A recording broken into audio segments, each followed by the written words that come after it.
Was the fact it was decided on the finest of margins, was it everything you imagined it would be today? Yeah, I thought we could have played a little bit better first half, to be honest, but the second half was completely fine. But it's just, look, football on the level we play, sometimes we do really well. A lot of times the opponents do really well as well. So that means tonight it was for us anyway difficult because we had to change. It's a away game at Arsenal, they're really good, blah, blah, blah, all these kind of things. And then all of a sudden they changed the system, and that is not easy then to do. And you could see, we had just now, we couldn't get there because this lineup was now not set up. It was Cody in midfield, Makan out first time for a while on 6, blah, blah, blah, all these kind of things. Our defending in the first line was not great, like how we set up the press, and so we had too many situations where we have to block balls in the last line. So, but that's what we did. So the second half, if we were slightly surprised, whatever about, how can we know what they do? So we changed then, obviously, as well, and that helped massively. Helped us this time. The game became open, and open games you always can win, and that's what we did. The other thing that sort of gave you a bit of impetus in the second half was Diogo coming on. He's had an injury. Obviously, everyone knows that Mo is not here this month. He will be a big player in the weeks ahead. Yeah, but we have to be careful. So that's clear. I think shape-wise, of course, he could have started, no doubt about that. But we thought that it makes absolute sense that there's like a top half an hour or whatever. And we played 3 days a game. Again, same with Maka. Maka played a really good game, but then 60 minutes, you see, yeah, that's it. Independent of the result. Curtis stepped in on that position. Then Trent stepped on that position. Then Connor came on. Then Bobby came on.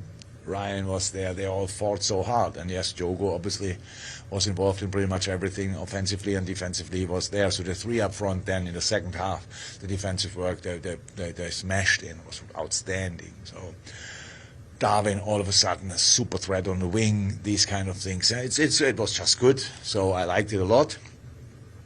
Yeah, we scored the first one. Wonderful corner from Trent, obviously. Nowadays, when Trent scores, there's always an own goal. And we could have scored a second one slightly earlier. I think if Lucho sees the 2 in the middle, we lose the ball there. But then the next one, he hammers into the back of the net. So really nice and felt great. I'm really happy and really proud of the boys. It was a difficult night. It's a super difficult draw. Come on, who goes to Arsenal and thinks, yeah, halfway through. So it's really tough, but the boys did it. So now recovery, on Wednesday we go again. A massive as well to keep a clean sheet without your captain. I imagine for someone like Jarell's confidence, he's been so good since he's come into the team, but to do it without Virgil is big. Oh yeah, it is big, but first and foremost, obviously Jarell's quality is obvious, I would say. Ibu is really good. How I said, Joey next to him, and then Trent played just a really good game, and then you have Alisson Becker. Yeah, well, it helps as well. So everything is fine. How I said, now we recover. Now with the biggest bonus we played for ages for was the winter break. So now we have winter break after Fulham. See you later for a few days. And if I may ask, and people do it anyway, but Wednesday will be tough. Will be cool. If we could create again, if you could push us into that game, that would be really cool. Well, just a final word then in terms of atmosphere. The great thing about the FA Cup is you get a few extra tickets for the away. Nearly 7,000 in there today. It's going to be tricky to get back. It was some noise. Oh, absolutely. It was like an away cup in the second half. I actually wanted to say in halftime, forgot it. It was because it was like that. It was having this amount of tickets was really, really great. Yeah, obviously the people enjoyed the game a lot. They knew that's difficult. So when we scored, that was the big relief. So it's just a cool experience for a lot of players, I have to say, and it's really helpful. We need that, and the boys had to, and they delivered. Good. Well done. Thank you. Arsenal, we said at half-time they might rue missing so many opportunities, particularly obviously in the first half. Gary, so many chances. I mean, this could have been a wonderful start for Ramsdale. We talked a lot about him, a great opportunity. And I just think there, he takes a touch, now he can lift that over the keeper. And it would have been a really good start for Arsenal to put them ahead. And it just felt you could have been here till midnight and Arsenal wouldn't have scored today. Yeah. And that's an area where there's going to be a break in matches now. They're going to have to rediscover You know, that belief that they had in front of goal. And it today, look, I mean, this is the one. Sign a striker. He's unlucky there, Odegaard, to be fair. He hits it clean. But it's not just one player. It's a group of players. To go into the market to buy is the obvious thing to talk about. And maybe they do that. Maybe this accelerates that process. But there were so many opportunities today all across the board. And Ben White trying to get forward. This is an area we want to see from the Arsenal fullbacks joining in. This was imaginative. I mean, they played some fabulous stuff in the first clever half. From the free kick. And I can't understand why Gabriel, someone must have called him there, because surely he's going to have to head that. There's no way, Gary, you're leaving that if that's in the box coming across there. And it was chance after chance. And I think they only had, 2 or 3 shots on goal in the end, Liverpool. Yeah, of course, they were more emphatic in front of goal. I think the longer it went on, you more felt that Liverpool were going to win. Even at 0-0, I felt it, because Arsenal had all those chances first half. And it's FA Cup, doesn't matter how you play. It's the result. Let's hear from the man of the match, Ibrahim Konate. Ibrahima, congratulations into the next round, and you're holding the Player of the Match award. How do you assess that? Yes, I'm very happy to get this, but I think today the man of the match was all of the team, because we did a great job all together, and without them I will never receive this. But I'm very happy, and now we're going to the next round. But now the most important thing is to work out quick, because we have a game in 3 days, and let's go. What was key to that win? Because in the first half, particularly in the opening stages, Arsenal had so many chances. Yes, of course, Arsenal had so many chances. We thought it and was a little bit harder when we start the game. But after, in the second half, we changed a few things. And I think when we changed that, was better for us. And we score 2 times, 2-0, clean sheet. I'm very happy. I asked your manager pre-match if Liverpool are exactly where he wants you to be right now. He refused to answer, said he doesn't want to look at it. But you must be pretty pleased, going well in so many competitions. Yes, of course, I know it's hard to play a lot of games, but we love it. And this is good for everyone, because like that everyone have a time to play, you know, because you have some players who are in the bench and a lot of things. But when we have a lot of game, I know, and everyone know we can do that. We did it 2 years ago. We win only the 2 cups, but I hope this season will be different, and I cross my finger for that. Well done today, thank you. Thank you so much. Thank you. He was excellent. He's becoming a better and better player every time I see him. I think the most pleasing thing, Martin, is the way he performed without Virgil next to him as well. That's really important, that you don't miss a player of that calibre. He's so quick, strong, and Arsenal couldn't get past him today. No. But we'll be back here again in a few weeks' time, the 4th of February. There's another league game, trying to look ahead for Arsenal. They've got to try and rediscover, obviously, no games now. Well, is it 2 more games for the rest of this month? I think we know what Arsenal's problem is. 3 games, all defeat, 61 shots, 1 goal. Well, it's crazy statistics. And just one of those things, just to run. Do they have to get someone in Pandry up front, and who should it be? I think it's too easy to say that they've got to go and buy, but I think they will do. I think they will do now, but everybody else has to improve and chip in if they're going to do anything this season. As for Liverpool, semi-final come up, through to the 4th round, top of the league, pretty good. It's all rosy in the garden. And all the players are coming back. Yeah. You know, the 3-4 more weeks, they should have more or less a full squad again. So Liverpool fans will be ecstatic with where they're at the moment. Well, they certainly should be. Danny, thank you very much. Sorry, Martin, that your team went out. One of those things. Liverpool do indeed win. Arsenal had lots of chances, but it was just one of those Diaz. Camero last 15 minutes kind of nullified Martinelli in the last period of the game. So, yeah, this will taste pretty sweet from Liverpool's point of view. 16 unbeaten domestically. It's 1 win in 7 now for Arsenal. It feels like it has the potential, as we said at the outset, for both these teams to be that kind of sliding doors watershed moment just as we head into the second half of the season. Look, an easy takeaway is a lot of people will say when you're kicking in shots and you're pointing the goal, the better team lost. Does a better team win that game 3-1 in terms of Arsenal? No, because I thought Liverpool were a lot better in the second half. I thought he just got his midfield and front 3 wrong, and he rejigged the second half and they were better. I thought Arsenal first half were excellent. I thought when Martinelli came on, you know, he'd got the better of Alexander-Arnold a couple of times but couldn't find the final pass. He did a great job on the cover. But then after that, last sort of half an hour, it looked like they ran out of heart, ran out of ideas, ran out of real belief. Yeah, that's the feeling I got, Kenny, and that's not a great sign. Look, it's understandable, though, isn't it? There's a second half. There's a long way to go in the season, so there's no need to panic. Yeah. But there's definite concerns there for Arsenal now because they're not the powerhouse they once were.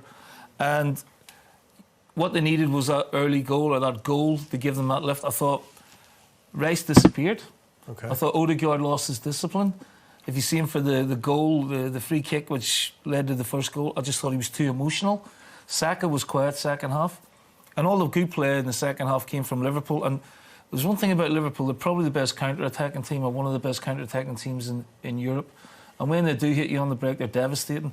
And the difference in the two teams was the quality of finishers in the end. All right, they got a bit of luck with the first goal.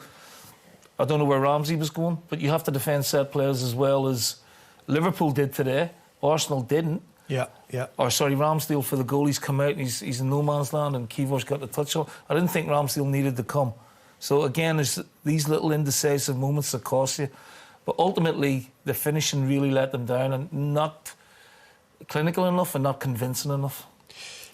Is that, and I think you're absolutely right not to be overcritical of Mikel Arteta when on another day, I know we've said that ad nauseum now over the last number of games, that they're just not taking the chances, but maybe Jurgen Klopp was able to affect the game more from the sideline and the changes he made, despite being down resources with 2 or 3 key players missing, that with what he had, he was able to find a way in game to change it, as he did in the second half. Yeah, well, that's why I give the Liverpool team and Jurgen Klopp credit, because you looked at both of the benches before the game, you thought, oof, better options there for Arsenal. We spoke about it, Liverpool, we said, looking at that bench, the youth, how can he really kind of change things, particularly when McAllister had to be taken off. Hadn't got a natural replacement on the team, a kind of naturally defensive holding midfield player. Asked Jones to do that job, then tried to help him out with Alexander in there. So I think he was kind of searching in-match kind of Klopp. I don't think he was totally happy in terms of the balance of his team.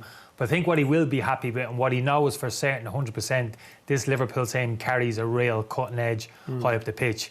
And if they do go on and win this league title, and it's possible, that'll be their biggest strength, the quality which they have high up the pitch. We can talk about the balance and kind of midfield. It's not quite there yet. Across the defensive line on occasions, although they were really solid today, I thought that centre-halves in particular, Quansah, I'd like to give a mention to, thought he supplemented Konate really well today, someone so young. But it's higher up the pitch. It's the quality which they have. Salah's got to come back into that. Jota looks hungry coming back into the team. Núñez now is looking strong as well. Got the option of Gapco up there as well. Diaz, they can shuffle it around. They can shuffle the pack. Got some great options. Liverpool high up the pitch. That's their big asset going into the second half of the season. Does that performance in the second half and how they finished out the game, as you said, absorb that pressure, took everything that Arsenal could deal with, and then hit them with the counter-attack, found a way to win, used their resources? Does that just copper fasten the fact that they're biggest challengers to Man City? They're top of the table by right, by merit? They are for me, Conor. And I talked about it beforehand. They've got the manager. He's been over the course and distance with Guardiola over the years. All right, they didn't have a great season last year, but he knows how to win the title. He knows how to win the Champions League. Mikel doesn't. And for me, that's a big factor. He's got players who can turn the game, and they've got a winning mentality. And this is right, Salah and Van Dijk today as well. You got to factor in those two coming back in. I'm not saying Mikel can't win the league, because you know he possibly can, but this is a difficult era for him. And looking at them today, they just, for me, the mentality that both the teams, the longer the game went on and the longer Liverpool stayed in the game, you felt they've got a right good chance here. Well, you wouldn't say that about Arsenal. And if there is an overreaction from certain sections of the Arsenal supporters, I mean, it was a mixed kind of reaction at the end. There was a few boos. There was certainly a disgruntled response to the full-time whistle. It's because it's in very recent history, like 4 or 5 games before the back end of the last Premier League season, where Arsenal thought by right they could be champions. Now they seem to have fallen in a relatively short space of time, despite trying to strengthen in the last window, far short of that. That would be a concern, because a lot of that, for me, comes back to the manager's door. Well, ultimately, he's going to bear responsibility for that. I agree with you in terms of the murmurs after the game today. I don't think that was directed at the performance necessarily today, just in terms of what they've been seeing, particularly over the last 4 to 6 weeks, and kind of growing realisation that this kind of team is really kind of tensing up. You can see it. They're really kind of tensing up under the kind of the pressures on their shoulders. And it is interesting. It's not a simple answer there for me. Easy to point the finger at Arteta. I don't think he's handled every situation well this year. We can spoke with the goalkeeper situation we spoke about before. That was a big mistake for me, Kieran Tierney leaving the football club with the problems he has at left back at the moment. They look now for me as if they need help.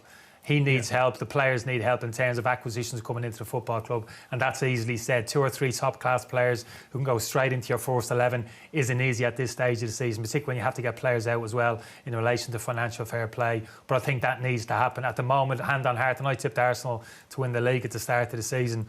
At the moment, without any acquisitions coming into the squad, I don't think they're going to do it. They need help. And on the basis of what we saw today, and we've seen in previous weeks, but really highlighted today, really under the microscope, I know that Arteta talks about the broader view, but when you boil it down today, attempts on target, possession, all that kind of stuff, a striker wins you that game. A striker wins you FA Cups and titles, and that's a big, big oversight. However, that's been allowed to happen. It's not like Mikel Arteta's come in the last 12 months and doesn't have the resources. He's been there 4 years now. I know they don't grow on trees. There's strikers out there that would score 15 goals a campaign plus in that side with the chances they create, and they don't have one. No, I agree. They spend a lot of money on Havertz. He's not a prolific goal scorer, and he's proved that today. It looks like he's... He didn't look like a £65 million player. No, he hasn't looked like a £65 million player all season. And at other clubs. And for a while. And he's got the ability... But then the more you see him playing like that, then you have to doubt it. You have to doubt it. He had great chances today. Yeah. He was getting himself in the right areas, but he lacked the conviction of the finish. You know, Diaz's finish at the end, bump goal. That was missing today from Havertz, and it has been for quite a while. And he's not solely to blame, but they definitely have they missed that clinical touch at a really important stage of the season now. Really important. Now, whether they can get somebody in or not, Conor, I don't know if that's going to be the answer. They spent 100 million on Rice. Did they need to spend 100 million on that type of player? I'm not sure. But, you know, they're on this run now where they're lacking belief, and people are lacking belief in them as well. I feel for Arteta today. I've been a little bit critical of him at times, but I thought he set the team out, motivated them. They were well set up. They should have got something more out of the game, but maybe that's just the way it's going for them at the minute. But on this evidence, they're not going to win the league.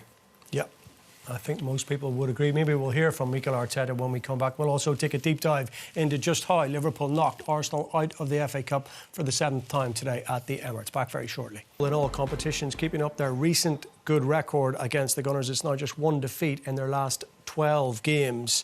Let's look back at the goals that settled it in that second half then. Kenny, you can take the first one. They had to wait until the 77th minute for the breakthrough, which came from a set piece. Yeah, it did.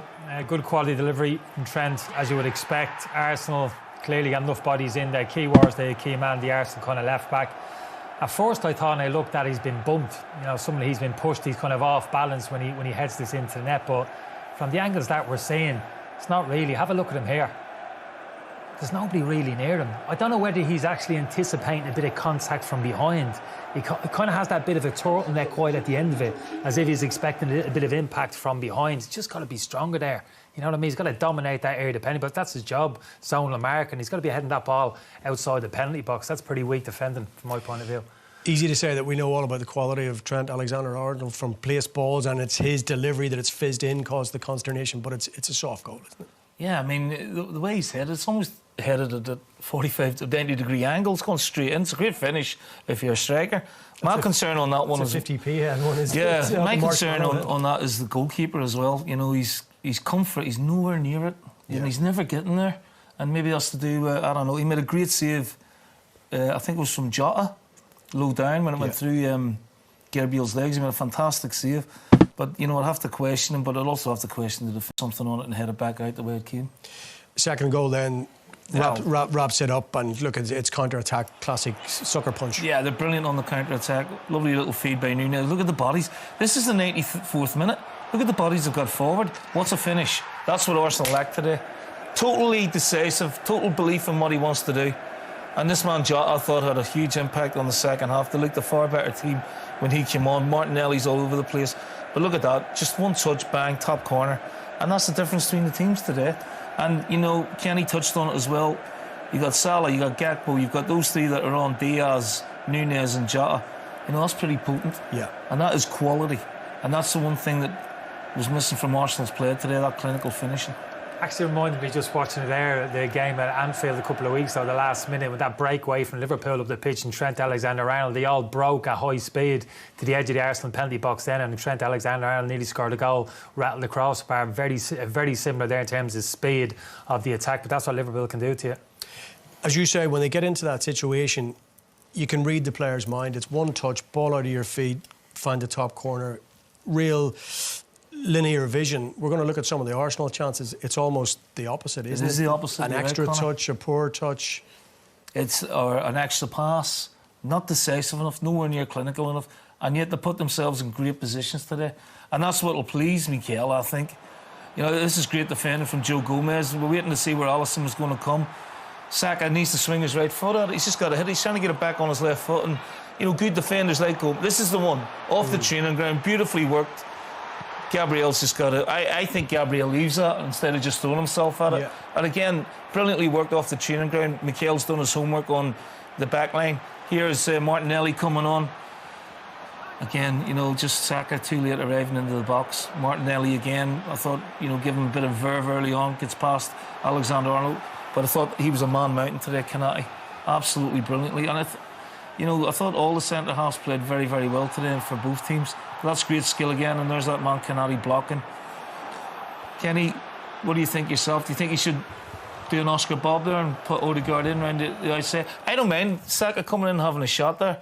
You know, at least it's decisive rather than taking the extra pass. Odegaard looks to me like he's fighting himself at the minute. Yeah, I thought he started well, drifted out of the game, Odegaard, you're right. Looking at Saka there in comparison to Phil Foden at the moment, at those positions coming into those areas of the pitch, he's putting the top and bottom corner at the moment. That's the level he's playing at. Saka's not quite there at the moment. He's really kind of struggling a little bit with his game. He kind of drifted out of the game as well. I thought Martinelli some great moments there down that side of the pitch. But again, it's just that final pass, that little bit of conviction once they get into the key areas of the pitch, not quite there at the moment for Arsenal. We're going to hear from Jurgen Klopp very shortly after we look at some of the Liverpool chances. Lions share them again in the second half to reflect their improvement in performance. Yeah, but this is how they can hurt you. That kind of quick transition. Nunes in behind, that kind of pace. He doesn't pick the wrong option here. Diaz was mentioned by Gary Breen. Just needs to slow down a little bit, make the pass a little bit easier, win the initial contact here. There's Jota anticipating the ball, heads up, plays a little ball on the inside. Looks as if the opportunity's gone here. Diaz this is what Neil was talking about, swings his leg at it. That's a really good save from Ramsdale in the goal. And Jota, he's got no reason he should be winning that header, but we shouldn't forget he has got great spring. I know he's a small lad, but he jumps well and he's brave. He actually got head under the side of the head there, steadying his feet. He took the contact. He's really brave in those situations. Jota, he's going to be a key man for Liverpool in the running. Let's nip back to the Emirates. We are ready to hear from Jurgen Klopp. Walked in and said to me, that was good fun in the end. Is that how you feel? No, I'm just super proud. It's a super difficult draw. Maybe most difficult we could have got. With all the things we had to have to consider coming here, it's just difficult. Then Mikel Arteta and Arsenal had an idea, lining up slightly different, which is smart and for us obviously not helpful. You could see that in the first half. We had problems with that. So, and then we thought, okay, then we change as well. At half time, we needed that. And the second half was obviously much better. It looked at properly. We were really in the game. It was an open game. And an open game, you can always win. And scoring these wonderful goals, bringing the kids on, and they did incredibly well. Individual performances. Today was outstanding. From a specific moment on, we really fought the whole 95 minutes. But from a specific moment on, we played football as well. And yeah, it's cool. Now we have a winter break. That was the biggest bonus we ever played for, pretty much. I imagine there are a few things as satisfying as a manager than when you make tweaks like you do at half-time and they pay off in the way that they did. Yes, that's good. The good in a moment like this, so it was obviously that we changed, so everybody can see that sometimes we change little things and it doesn't work out. So that's our life, but it's fine. Today, the boys bought into, then we could make the changes, obviously, not too many to not get too young, but we still could do it. Curtis on 6, Maka 60 minutes was enough for the first game. And you had so many, obviously, first half, Ibu goes down, Jorel goes down, back spasm, whatever, and then you think, okay, second half-wise, it's a bit short outside, so how could we sort that? But in the end, we came through, and how I said, I'm really happy and really proud that we could win this game, which was obviously, of course, Arsenal could have won it as well, no shadow of a doubt. But that's normal for them that we kept the game open that long, and then in decisive moments finish it off. Speaks just for the character of the boys. They really wanted it, and so we got it. You mentioned their outstanding performances. Looking at your 2 goals, firstly, that ball in from Trent Alexander-Arnold. Wow. Yeah, but it's again an own goal, right? Like the free kick against Fulham. It was a wonderful goal, but it's an own goal in the end. But yeah, it's a great ball. So, but the game he played, by the way, unbelievable, and on all positions he played today. So that was really, really good. And you just see his class in his quality in each moment on the ball. It's really good. No, wonderful goal, and then we could have scored the second, obviously, slightly earlier with 1 or 2 counter-attacks where we missed the last pass. But then, in the end, we scored it, and that's fine. And it was a perfect moment because I thought, actually... so I think pretty much everybody besides Arsenal in the end, because they wanted to go for the draw, obviously, but that was the result we desperately wanted to avoid. Because this second game, we cannot do these things, and now I don't have to make any kind of decision, so that's good. And then it's 94 minutes he showed, and it's 93-40, and they have the ball, and I think, oh God, kick it long, and then somehow it slips and goes in, but then we did it the other way, and then it was all good. You must also be pleased defensively. You were without Virgil van Dijk today. Ibrahim Konate was the player of the match. He didn't do too badly without his usual partner. No, that's true. But the new partner did really well as well. So that was really good. Last line, Joe Gomez. Come on, this is really tough. No, so many good things happened today. It's just wonderful, and yeah, it's important. It's really important that you get that you get these kind of different results. Playing outstanding, but don't score enough. Today, first half, I'm not sure. I think that the crossbar from Trent was probably the only shot on target. I'm not 100% sure, but this were not plenty. But then you're still in the game and you can step up in the second half. That's then the important information, obviously. You wouldn't say it to me pre-match when I asked to assess where you are. I know you've got a game on Wednesday, but this must be another step in the right direction, more progress in another cup. Yeah, of course it is. Of course it is. But what does that say? So for tonight, great. But then Wednesday, next game, then a few days off, and then is it Bournemouth, and then Fulham, and then Chelsea, and then bam, bam, bam, and then the next round in FA Cup, probably Man City away or something like that. So, yeah, we have to make steps. So if you want to be there and where we are and around that area, you have to make steps pretty much every week, every day, every 3 days. And the boys did, and they all enjoyed it. So that's really important. It was not an easy game to enjoy in the first half. So they thought, come on, let's give it a try. Just quickly, a word on Virgil van Dijk. Do you expect to have him back for midweek? I didn't have contact yet with him today. But yes, he was not. I don't think he had temperature. He had a real cold, a real virus. So that's how it is. We hope that I think that game tonight helped him as well. Virgil, get well soon. I'm sure he enjoyed it. Thanks for your time, Jurgen. Welcome. Extensive interview from Jurgen Klopp. The only thing he didn't mention was the tube strikes off in London. I think he covered everything else. We do believe we're going to hear from Mikel Arteta very shortly indeed, which I'm more than interested in. We mentioned the individual performances. Konate was a rock at the back alongside him. We were very impressed with Kwanzaa's performance over the course of the 90 minutes. Yeah, Klopp referenced him there, was keen to mention him. Let me check him. I can understand why. Yeah, really impressed with the performance. He's only 20 years of age. And what I like about him from what I've seen from this season, plays with real maturity for somebody so young. He's got a very complete game, very comfortable driving into these forward areas of the pitch. He loses it on this occasion. But everything he does, he keeps his game simple, very calm, takes the easy option. It's interesting, he had the decision to make who played left side of the back two today. Konate, being the more experienced defender, would usually shift across, but no.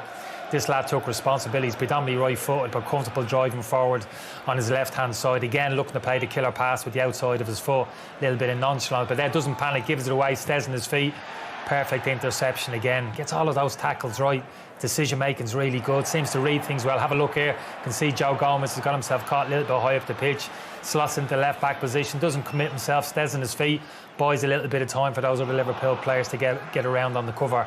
Really mature display from him today. I was really impressed with him. I do want to look at Kai Havertz, and you can both come on this. And look, he's been asked to fulfil a role today because needs must. I'm not sure he's the answer, is he, Neil? Well, looking at him today, definitely not. It's difficult to say where Kai's best position is at times. He has that sort of languid sort of style about him that gives you the impression that he doesn't really care. Obviously, he does care, but I think he's going through a real bad phase in his career where he's, lacking confidence. These are great chances. This is one of the best. Look at this first touch. For a player normally of that quality, he'd be Diaz in it, out of his feet, bang, and just as if he's got too much to think about. He gets a bit of good fortune here with a deflection, and Saka should show more composure. That's what Arsenal have lacked today. But all around the pitch, he was getting himself into great positions, and his finishing let him down. That's been symptomatic of Arsenal over the last 4 or 5 games. But, Mikel has to stay with it. Unless he can get another body in, he's just got to work it through. I didn't think the performance was bad. It was good for about 60, 70 minutes. But then when Liverpool started to impose themselves on Arsenal, the mentality crumbled a bit. Does it fast-track the notion that if he has a meeting with the board on Monday or Tuesday of next week, it's like, look, we need a striker? Yeah, I think so, but I don't think he's always thought that way, Arteta. You speak about start of the season, you references there in terms of looking to strengthen there. I don't think he was looking to strengthen the centre forward. I think he felt Jesus and Nketiah as number 1 and 2, and I think he looked at Havertz and even Trossard as that false number 9 in terms of how they complement the wide Arsenal players, Martinelli and Saka. So I think he felt comfortable in terms of what he had in that central striking area. But that argument only stands up if you're getting the goals from those wide areas of the pitch, Martinelli, Saka and Odegaard. That's support cast, and that's where they've been lacking this season. That's why now people are looking at centre forward and saying, where's this free scoring centre forward that's going to come in and complement those other players? And for the first time, his thinking might have to change, and he might have to go into the market and find that centre forward. We heard from a very pleased and happy Jurgen Klopp. Different story, I'm sure, from Mikel Arteta. Another game where you had plenty of chances but failed to win. Does it feel a bit of a case of déjà vu? Well, the performance for sure was there. As you said, amount of chances, situations and performance, well, we deserve to win the game. There's no question about that. But actually we lost it, so we are not capitalizing. And in football, in sports, you have to capitalize to win games, and at the moment we are doing it. 18 shots, 5 on target. Is it just a case that the finishing isn't good enough? What's going wrong? Absolutely. Well, when you are better than the best team in Europe, and you generate the amount of chances that I haven't seen a team again this season do it the way we've done it twice against them, but you don't win it, it's not enough. We have to play so much in 2 games against them. The reality is we scored from a wide free kick. It's not enough. How do you rectify that as manager? How do you make that better? We have to generate 58 shots then. What can you do? I cannot tell them, listen, play worse than Liverpool, be worse, shoot one going on target, and we're going to win the game. No, we're going to have to generate more and help them more and give them confidence. And when my team plays with that attitude, that desire, what can I do? Just stick behind them 100%. Conversely, at the other end of the pitch, of course, you then conceded the goals. For the opening goal, any frustrations at how you defended it or perhaps how your goalkeeper came back? Yeah, I haven't seen anybody's an own goal, yeah. Yeah. So, yeah. So you don't generate it and you score an own goal in your own box, difficult to win a match. What have you said to them in the dressing room? Exactly what I said to you. You told me on Friday about needing to keep perspective. It's just 1 win in 6 now. How concerned are you? We have to win. How do you get back to winning ways, though? Scoring and not conceding. Is it just a case of working on the training pitch? You've got nearly 2 weeks now, of course, until your next game. I don't know if that's a good thing or a bad thing. Just because working from home, I don't think it's going to work. So, yeah, we have to work on the pitch. But is it a bad thing that you've got such a long pause now until your next Premier League game? It's what it is, and we're going to have to maximise it, reset, and continue to play the same way if we can better and be more efficient. That's it. Thanks, Mikel. Thank you. I think that's fascinating, Neil. From a manager's point of view, it's an onerous task to stand up there and face those questions. What do you read into how he's reacted there? And he's hurting. He's a bit shook, isn't he, as well? No, I wouldn't himself? say he's shook. He's hurting. You know, and he's listen, deep down inside he's angry. because they've created the chances. And that's all you can do as a coach, Conor. Get them into the positions where they can score goals. They did that on numerous occasions today. Even the short free kick, they worked beautifully to Havertz when he's thinked it, and Gabriel should have really threw himself at it. So I have a lot of sympathy for Mikel today in terms of his team, for long periods of the game with a better team, played, created more chances, but then they lose a bit of confidence and they lose a bit of belief once the goals stop coming in. And then Liverpool grew and grew, because Liverpool are a good team and they've got a good mentality. And he has to change the mentality over the next couple of weeks to get them going again. But that's kind of where I was going to go with my next question is, I think he said 3 times in quick succession, what can I do? The fact is, unfortunately, the players are all on contracts. They don't get shown the door. Maybe they do in the transfer window. But you know where I'm going with this. The buck stops with him. He's got to find a way somehow, even though that's not his remit. He doesn't cross the whitewash. But he's got to affect what's happening on the pitch. Because if you look at it 5, 6, 7 times in a row, you're out of all the cup competitions and you're 5th in the table at best. You're not going to challenge. Yeah, and I think he accepts that responsibility. I've mentioned also about Adu, his responsibility now in terms of maybe bringing those 1 or 2 key players into the football club at the moment, the effect that can have on the dressing room in terms of maybe being a bit of a spark and kind of freshen the whole things up.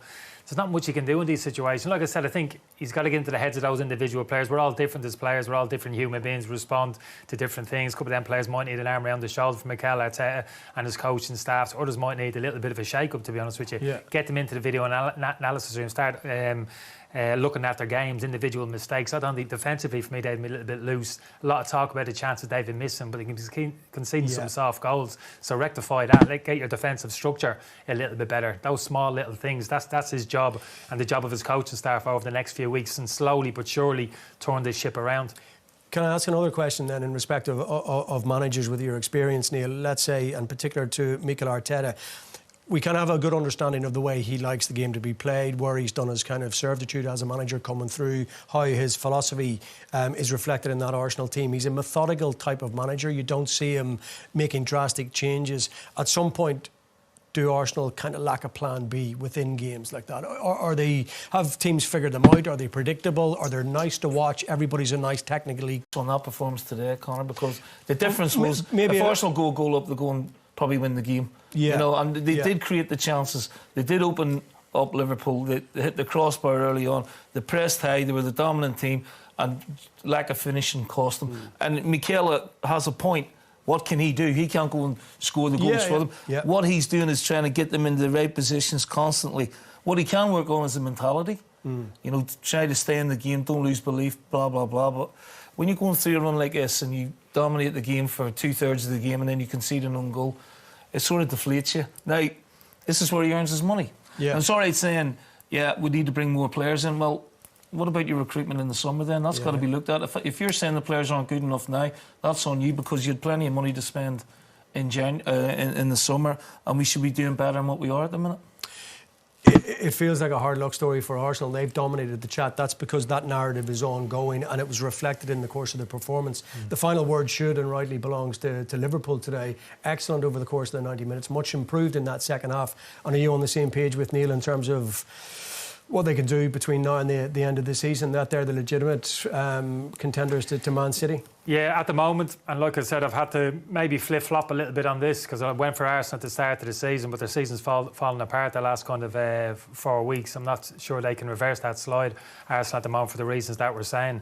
But Liverpool certainly are in a good place. It's not perfect. That wasn't a perfect performance of Liverpool today. They were very much second best in that first half, really struggled in that central midfield area of the pitch. You still got issues there going forward for me. But like I said, shouldn't concentrate on those maybe small negatives. Have a look at the positives in terms of the quality which they have. And sometimes it's not about individual quality, just a bit of an energy, a bit of momentum develops during the course of the season. Got a bit of a sense of that the Newcastle game last week. And again today wasn't perfect, but second half it got an awful lot better. And Liverpool finished that game really strongly today. So again, the mentality of those Arsenal players, oh, whoa, us, everything's kind of going against us. Loads of chances we should have scored. Liverpool's exactly the opposite. It's all positive. Everything's going our way. Do you know what? We don't even have to be at our best to win games of football. That's where they are at the moment. That kind of confidence has grown a little bit, you sense, amongst these Liverpool players. And it has to, because clearly Manchester City are the team to chase. Absolutely, I wouldn't argue with any of that, and all of the above. Very interesting. Thanks so much for your company. Thanks, At one of the most famous stadia in world football. We're at Anfield here in Liverpool. My name is Derek Ray. With me in the commentary position is the Arsenal legend Lee Dixon. And we've got Premier League action coming right up. It is Liverpool, and they take on Sheffield United. Yeah, thanks as always, Derek. It's a pleasure to be here. Anticipating a really good game today. The atmosphere is great. Certainly buzzing from the spectators' point of view as we head towards kick-off. Hopefully, we won't be disappointed.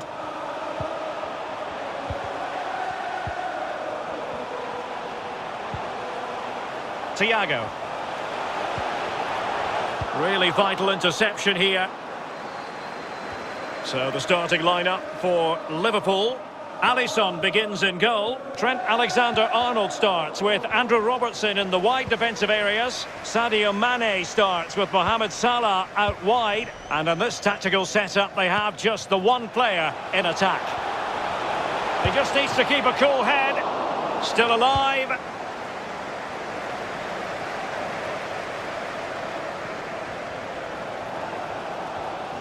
In with a chance.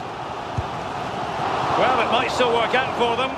Into the goalkeeper's grateful grasp at the second time of asking, but first time around, it was a good deal more complicated. Yeah, it was a fabulous save initially. He gets the ball in the end with great relief.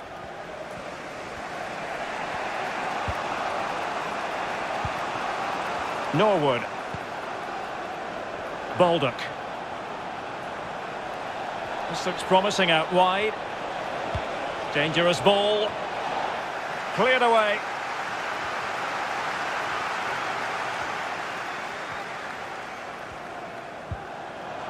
Could it be? The net is staring him in the face. In it goes! Well, the pressure has been mounting, and now they have the lead.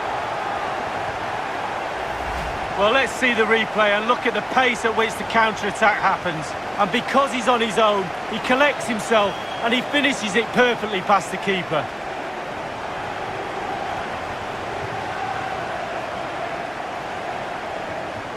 Number 9, Roberto Firmino.